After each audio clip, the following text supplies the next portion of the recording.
To say this was an astonishing week in politics would be an understatement. It all started Monday morning when a judge ruled Doug Ford's plan to downsize Toronto City Council was unconstitutional and a violation of the Charter of Rights and Freedoms. Well, just 6 hours later, Doug Ford struck back and said that he was going to invoke the notwithstanding clause, which would overturn the judge's ruling, something that has never happened in this province's history before. Now here's a look back at this incredible week, the moment in they are. I was elected. The judge was appointed. It's done. The notwithstanding clause is the nuclear option. Does the Premier believe that Canada needs a Charter of Rights?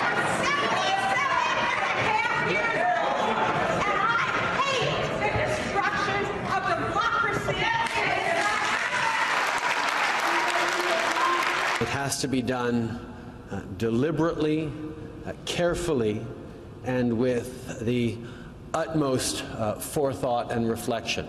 To me, the backbone and the enormous strength of Canada is the independence and the magnificence of our judiciary. I am warning the Leader of the Opposition. If she doesn't come to order, she will be named.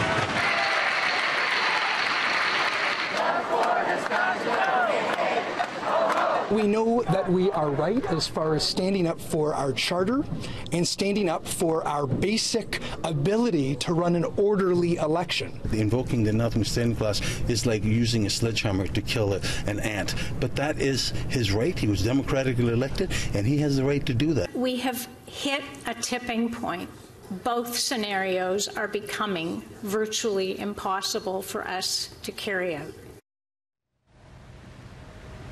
Now, that last person speaking was Toronto's city clerk. She was telling Toronto City Council yesterday that we're at a tipping point. It may not be possible to have a fair election on October 22nd. She's even consulting with a lawyer to try and see if she could or should postpone the election. Now, the province is downplaying that. They say that it's not a concern. However, there must be concern because tomorrow they're holding a rare weekend session in the legislature to try and push this controversial bill to downsize Toronto City Council through faster. Now, I asked John Wright, who's a pollster and a political strategist, about whether it was wise for Doug Ford to use this notwithstanding clause, despite the fact that it is perfectly within his rights to do so.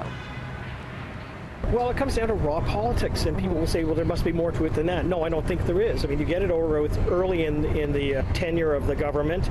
Number two is that you've got 3.8 years for people to maybe forget about it. A lot of people have characterized Mr. Ford as, you know, having a moment of peak when he's done this. Well, the judge said. Yeah, exactly.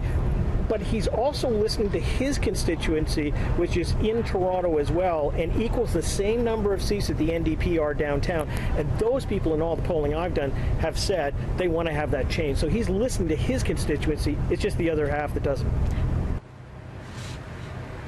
So what's next? Well, we know that tomorrow at 1 o'clock, the legislature will resume sitting. Now, the rules around passing a bill are quite complex, and they can vary depending on what the opposition does. So it's also possible that they'll sit Sunday, or some are suggesting that they might also sit at Monday, midnight Monday morning.